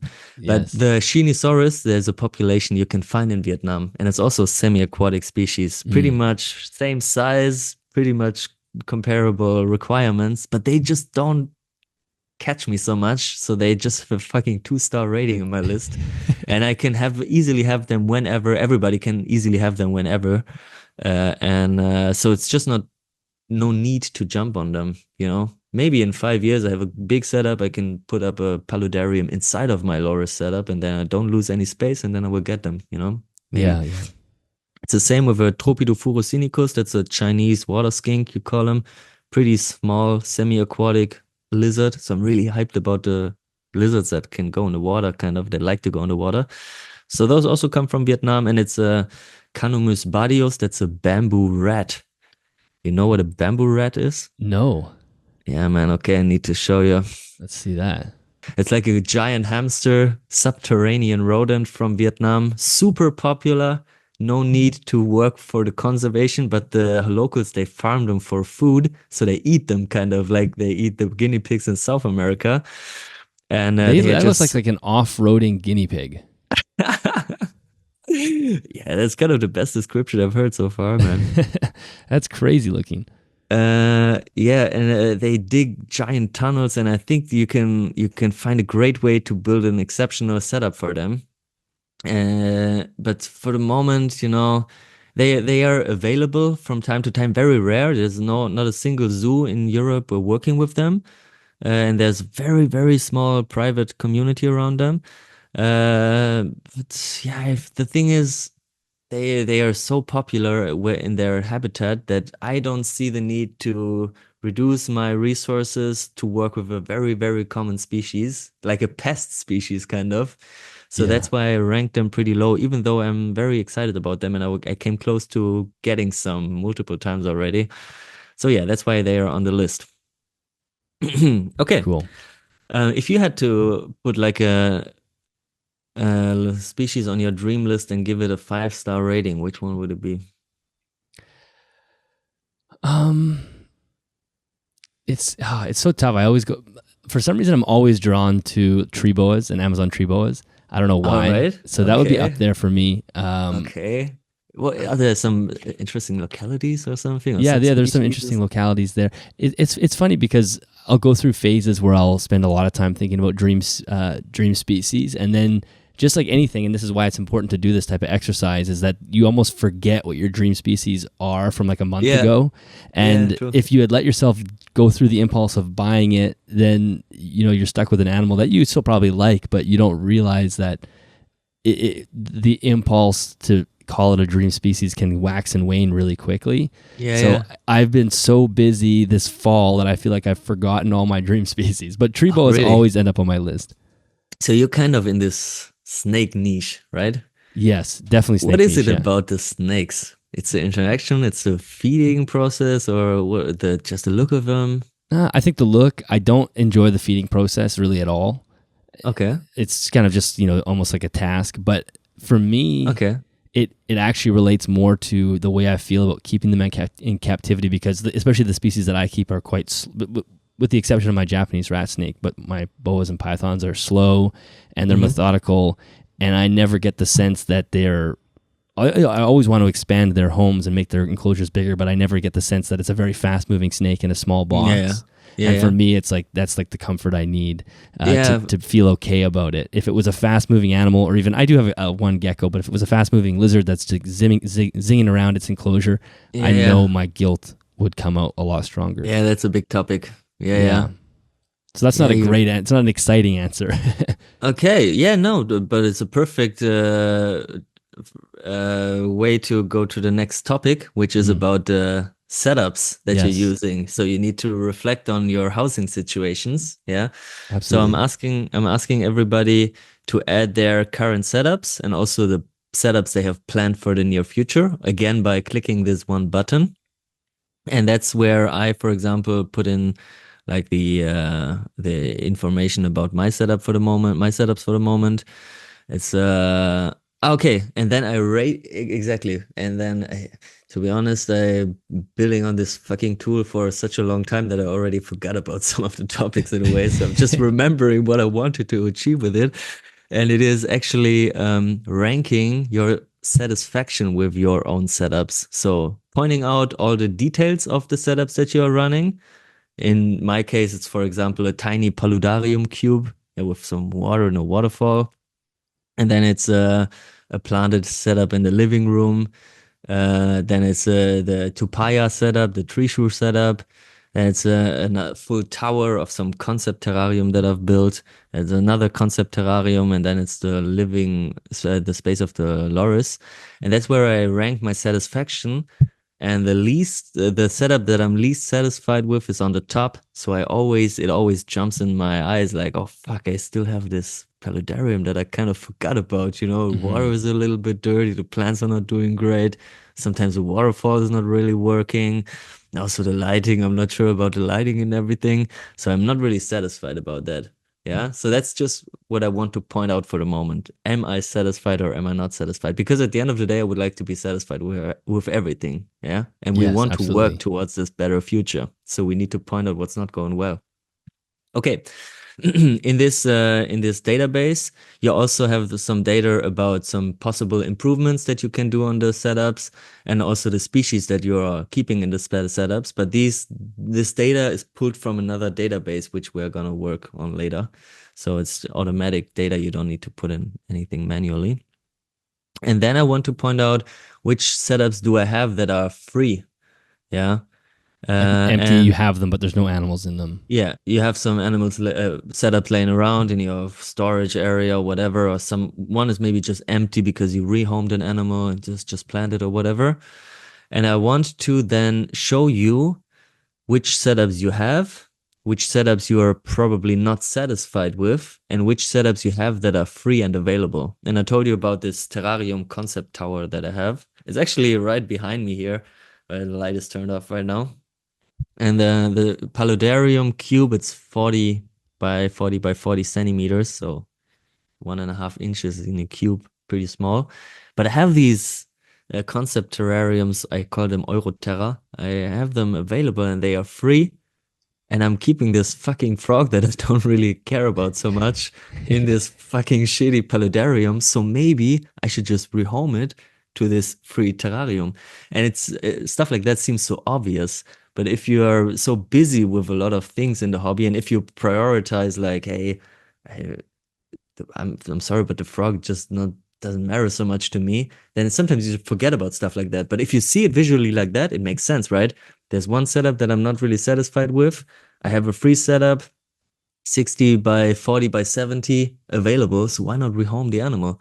Okay, so maybe later on I will set it to do a task in my to-do list, rehome the fucking frog, okay? Put him in a bigger enclosure. All right. And then also there's this future setups, like ideas for setups that you want to build, but you did not build yet. And you can also connect these future setups with the species that you would like to keep or already keep. And that's how everything connects in the back. Makes a little bit more sense in a minute. Okay. First of all, did you get that? Was it Oh yeah, okay? no, I'm following for sure. Yeah, that's good. Okay, so reflecting on your situation and identifying habitats you're not happy with, identifying free resources and using them in a proper way. Do you have any habitats or setups free at the moment? Yeah, I probably have. It's funny. I should probably do an inventory. I probably have 3 or 4 that are somewhere stored, either Yeah, like yeah, under my stairs or my storage room behind this wall. yeah, I think I have one in my garage as well. So they're just yeah, there. yeah. You probably forgot about them from time to time, right? Oh, totally. Yeah, Yeah, but if you put them on the list, maybe you realize, oh man, I still have them. Maybe sell them because I exactly. need Yeah, some either use them or resources, sell them money. or Yeah, yeah, okay. So just visualize what's going on in your hobby. Okay. And then the next step is about my individuals. So we're not only taking care of species, we're obviously taking care of individuals. So I want you to point out every single animal that you keep, that you work with. And might seem a little bit overwhelming for some people, but that's also already an indicator if you are maybe doing too much, you know? If yeah, it's bothering you to put in here in this database to put in there every single animal that you work with, you probably have too many. Or you're running a very well organized organization, which is also of course possible, but for the private people, it should maybe be a point of concern. A second.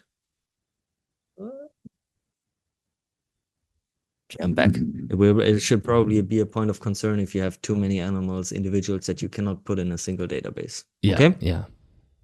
So then I, for example, put in all of the individuals, and for each individual, I again rank how satisfied am I with the care of this animal. Yeah. And for example, I have the quail in here. It's a female and it's a male, so it's just 2 individuals. It's the species of the quail. It's in the setups of the slow loris, so we call it the loris room, the lorry room. And then I point out my satisfaction with the care. So okay, I have the quail. They are doing their job. I'm pretty satisfied with them. They are not so much important for me, so I let it be. I just continue what I'm doing. There's no need to improve, in my opinion. Yeah. So then there is this Lepidophyma smithi. It's this one lizard that I'm keeping. It's actually the animal of Flo, my homie DE Reptiles, Mhm. who now moved to Denmark. And now I'm just taking care of his animals, kind of, his lizard. And I have another baby of those. And I keep them in separate enclosures. And I'm pretty much satisfied with the care. I can make some improvements, but it's not terrible, you know? And then there's this Polypedatus. It's a frog species.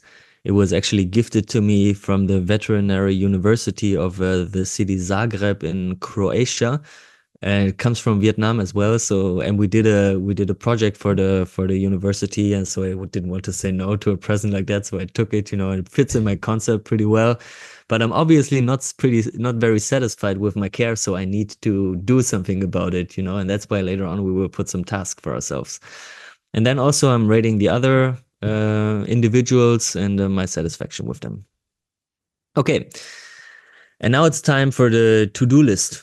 Yeah. So now we identified like our current situations, which species do we work with, which individuals do we have, which setups do we have, and are we happy with whatever.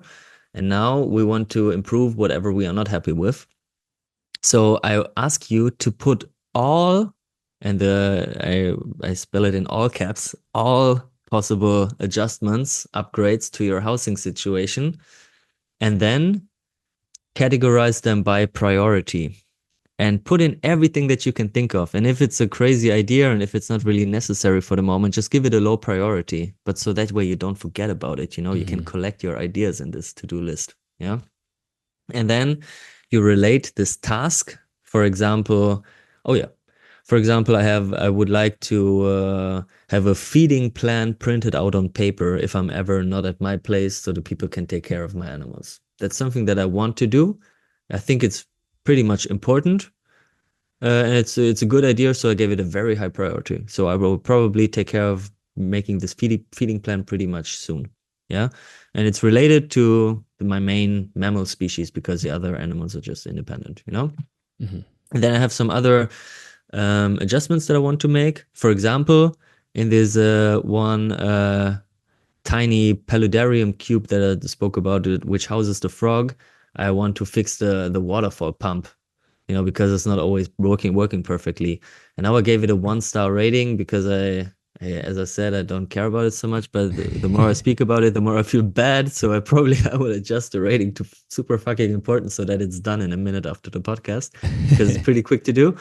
And so that's how I just want to ask everybody to collect the to-dos, possible to-dos of your of what you can improve on your setups, and then rank them with a priority, and then execute from important to less important. Yeah.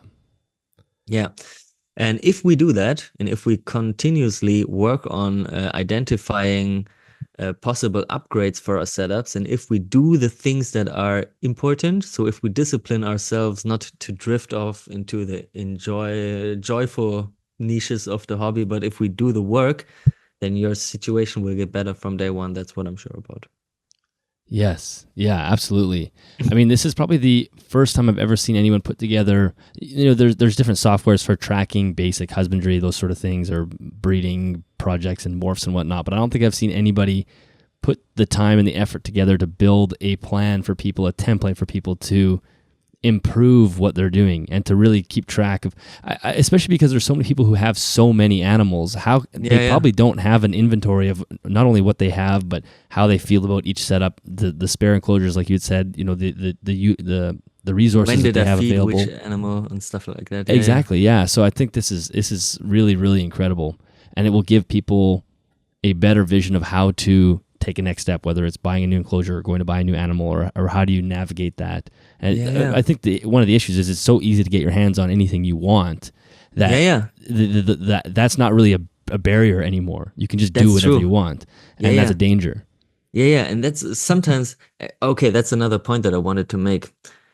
I'm sure you've heard it more than enough times. It's people who come onto your show and speak about how rare their animals are, and I'm the only one. How many people did you have on who were the first one to do something, or the only one there's to lots. do something?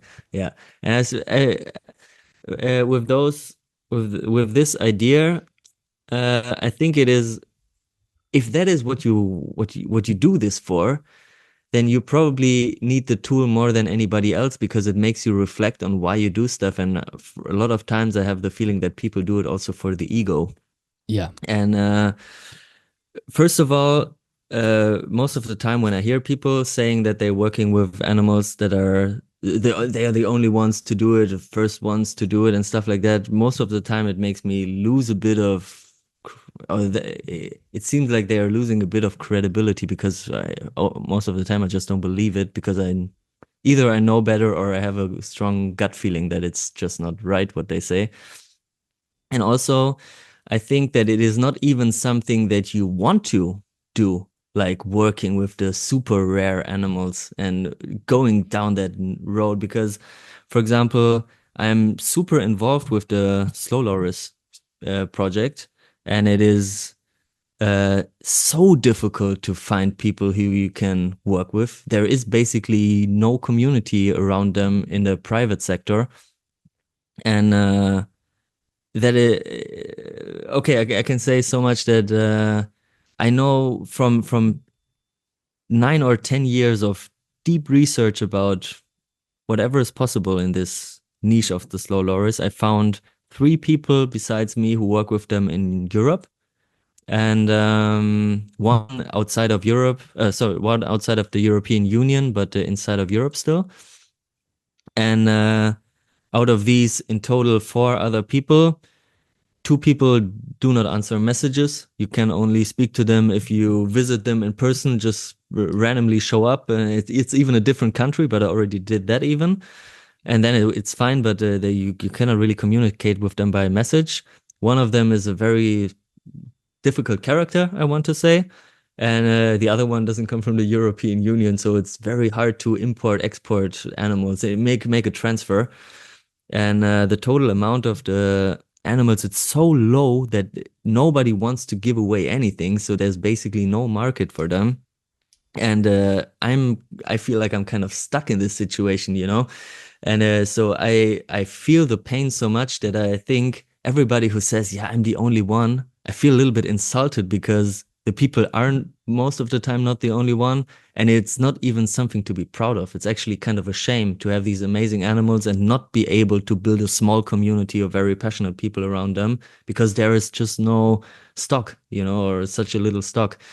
And if you then, I don't know, take your time to reflect on your situation, and you say, oh, what do I want to do? Yes, I want to be the only one breeding this, and I want to be the only one keeping this. Then I think you need to go even deeper into the concept of your life and ask yourself, what is it even that I expect from life? Because I think those people are on the wrong path in a certain way. Yeah, and that sentiment is what really drove or drives the morph market as well. Is like, I want to be the only person that has this particular thing, and it's sort of it's a very endless thing. And so, because I wonder about you as well, because I think that sentiment also drove lots of wildlife trafficking. People bringing in animals. So zoo, and this comes from the zoos as well. Zoos want to be the only zoo that has this particular species, and they're doing all these practices that are kind of not unsavory. And for yourself, like that was never a driving factor to be the person working with the slow loris. So I think, is it that, like, what draws you to working with that specific species? Yeah, that's because it's not a rarity thing. It's you're not waving a flag saying I get to be this person that works with this. Like you said, it's a challenge, and it's already a shame that more people don't get to work with them. But it's not what motivated you. Yeah. To be honest, that's a question that is hard for me to answer. And at a certain point, then I try to be very logical and very rational about the whole process, how I build it up. I try to write down the whys and whats and everything. But at a certain point, it's just my gut feeling. Okay. And at a certain point, I just feel so attracted to these animals, and they deliver so much fascination. I have learned so much from and through these animals, and I developed into such a better person through them, that they are just, I feel like I owe them kind of my work. I owe them the effort, because they are so amazing and people don't see it maybe. And probably if it was not the slow loris, probably I will have found my path with another species. But it's since childhood age, there's something about them that just caught me kind of. And I'm also super interested in other, as I said, prosimians, for example. There are other very amazing species. There are also a couple of other very fascinating mammal species. But sometimes there's just this extra sparkle that you cannot put into words. Yeah. Yeah. Don't you also feel like that about? You can even say that for your love life. Sometimes it's difficult to say, why is your wifey your wifey? It's just because she's just the one, she's just so fucking good. And that's what the slow loris situation is about. It's just, I'm so deep in it by now. I'm just invested so much time into it that it's just a part of my life by now. Yeah, and it's not driven by this ego. I want to be the person that does this. Yeah, and it's also a lot of times it's also about value and money and status and stuff in the hobby. And I see so much like these, what's the most expensive snake on the Reptile Expo, or this is so the rarest animal and stuff, and I totally don't get it really. And for example, I'm the owner of my animals, so I have the right to sell them for money if I wanted to. But especially for the slow loris or for the endangered animals, that is something that I want to stay away from very strictly. So I have the plan to disconnect financial aspirations, or financial, how do you say, is aspirations a word? Yeah, aspirations, yeah. Yeah, okay. And to disconnect the financial aspirations and the breeding of the endangered animals. So even though I put so much money into it, I do not want to take any out of it. And that's why I then also, in the concept of my life, separated this business aspect, make money in herpetoculture by adding value, by doing amazing stuff, and totally separate idealism project, non-profit, and that's the animals, because I don't want to make money on especially obviously the loris. Yeah, I think that's a really good way of going about it, and kind of helping you keep the paths separate and being able to work with the species. Yeah, kind of. Yeah. So that was the creating the vision for your future. I hope it didn't take too much time. I was hoping to be done with it in like half an hour, because there's also so much other stuff that I have in the back of my mind. But I mean, probably we don't have the time for that now.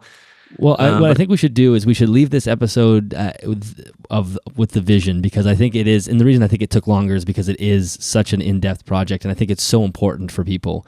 And what we'll do is maybe we'll have you back on and we can talk more about your actual project, because people will be fascinated with that as well. And I think that's absolutely worth another entire podcast, and I wouldn't want to shrink it up into a 10-minute conversation to squeeze it in. But I think it's so important to have this as its own standalone thing because of how important this process is. And I think when people use the Notion template that you built, they can also customize it themselves, right? Like that. Yeah. So they're not kind of bound to the thing that you've created. Oh, no, definitely don't, not at all. And I have so many ideas to even adjust it. For example, I'm thinking, as we already put in the individuals, now it is really easy to make like an animal management app to track the weights, to track the data. Where did you get it from? What did you pay for it?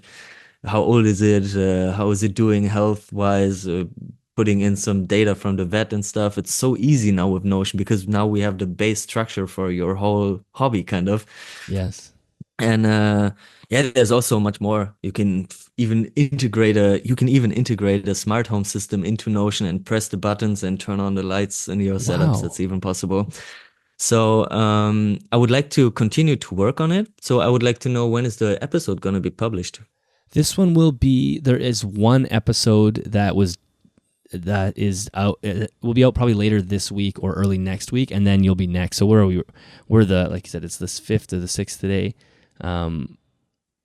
It probably the week of the 18th, something like that. So there'll be like 1 week after this week between.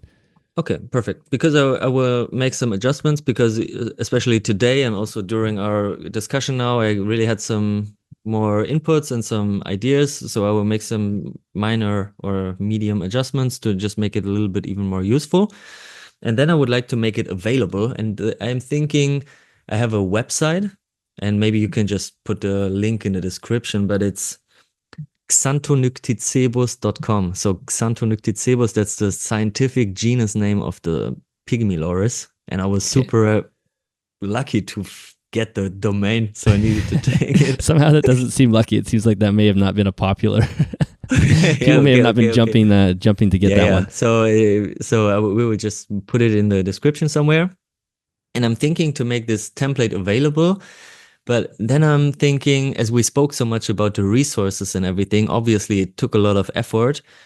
So I was thinking about in some way monetizing it, but maybe to offer like, you can download it if you donate at least €1. And you can donate as much as possible. And now I would like to speak just maybe 2 minutes, if we have those still, about what I would like to use the donations for, because that's then, it's... Yes, please, absolutely. And I think that it's absolutely worth the amount of work that you put into this. It's worth having some monetary payback for it. So yeah, please. €1. It's a pretty good deal for any of the listeners. Yeah, okay. But I'm thinking it's fine like that. Just €1, just a small entry barrier, and then just so it also has some value, but if you don't pay for it, then you just don't use it probably. I downloaded so many ebooks for free and I'd never read them. If I'd paid like $20, probably I would be more invested in them. Okay, so my idea about this project, I already spoke about it, Greenhouse Ark. It's building these little arks for endangered animals. So these little capsules where they are just protected inside of their automated greenhouse setup. And my idea now, as I am also, for example, working with the tupaya, the tree shrews, which are not very popular in zoos, my idea is now to build setups for a zoo, for example, to start like one specific project about building, for example, a tree shrew enclosure in a German zoo. Like an aluminum frame, greenhouse, glass integrated, but also solar panels on the roof. And then add those animals inside and donate it to the zoo for free. So the zoo doesn't have any cost, but even just through the fact that there's a solar system integrated in the roof, they save really a lot of energy. And in Germany, we have this how do you say, the limitation of we have different steps of sizes of solar systems. You know, you need to go through different approval processes, and it is possible to build a very tiny solar system of only 2 kilowatts of module power. So that's 2000 watts. That's quite some energy. You can build them with very little, with a very slim bureaucratic process behind it, you know? So I want to build these 2 kilowatt solar systems integrated into the roofs of the greenhouses and place those for free in the zoos, especially designed to the animals that I am very comfortable with working with. So the tree shrews, for example. And then this zoo will save about somewhere between 400 to 600 euros of cost in electricity each year, because zoos have a lot of demand for electricity and the system doesn't produce a lot. So 100% of the electricity is directly used. So you can make a very easy calculation. How much electricity does the solar system produce? What's the price per kilowatt hour? What's that in a year? And so it can be really a financial gain for the zoo to have my installation, and they don't have any cost with it. They are now able to display a new species in a futuristic enclosure and tell a story about it.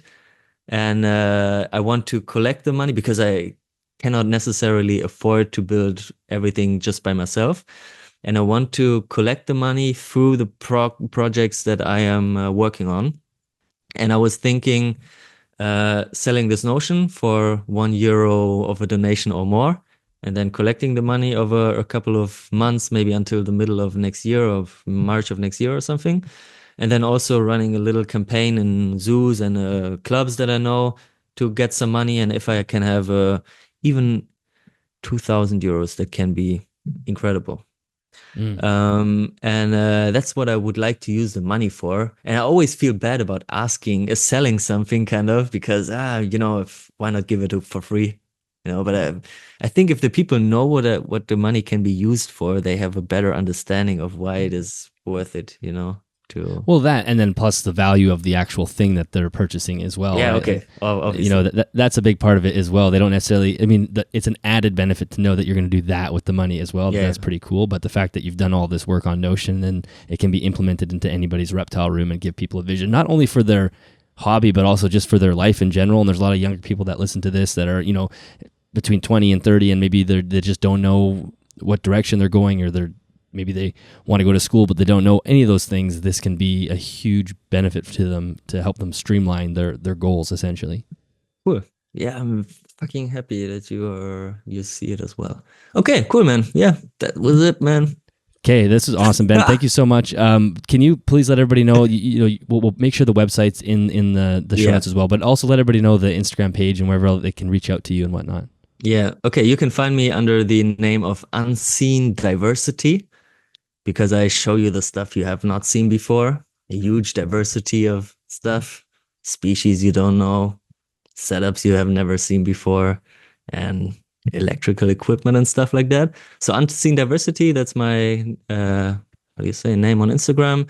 And I'm also now starting a YouTube channel. I'm going to make a huge rebuild of my current main setup, and I want to post the first real YouTube video about it probably in a month from now. So I'd be happy if you check it out. And for the website, it's Scientific Genus of Pygmyloris. So if you type that in Google, you will find it. xanthonicticebus.com. All right. Awesome. Well, thank you very much, Ben. And we'll have you back on at some point, especially to talk about the YouTube channel and whatnot. But yeah, this was fantastic. Thank you for doing this. All right, that is the end of that episode. Ben, thank you so much for joining me on the podcast. Again, like I said to the intro, I think this is probably one of the most practical episodes I've had on the show. So thank you for bringing this tool to us. Listeners, I know this tool will be extremely valuable to many of you. So if you're somebody who's looking for a vision or looking for a way to understand how herpetoculture fits into your life and answering those why questions, the how questions, and the what questions that are so crucial to making sure you're actually doing this for a reason or giving yourself a meaning behind this, I think the tool is something that you absolutely need to dig into. All the links and everything else you need for that are part of this episode are in the show notes. You can find the show notes in the YouTube description, the Spotify or podcast description, but also at animalsathomenetwork.com. Please share this episode far and wide. I know this is one that definitely gets into the weeds in a good way. If you're just the kind of surface level leopard gecko keeper, not to slam leopard gecko keepers, but I just picked one sort of a common pet. If you're just somebody that went and got a leopard gecko from PetSmart the other day, this is not the episode for you. But if you're somebody who's digging for something deeper and wanting to have some more purpose with your reptile keeping journey, then this episode you need to listen to, and that's why I'm saying you should share it, and so those types of individuals can find it and learn from it. If you would like to help support the podcast, you can do that over at patreon.com/animalsathome. Of course, all the proceeds from there go into either my time or just the cost of running the show, which costs a lot of money between editing, equipment, etc., etc. So if you are looking to support the show, that's really the easiest way you can do that. But also sharing on social media, sharing the episodes, and liking and subscribing on YouTube is a big help as well. And I think that is it for this episode, everyone. Thank you so much for listening, and I will catch you in the next one.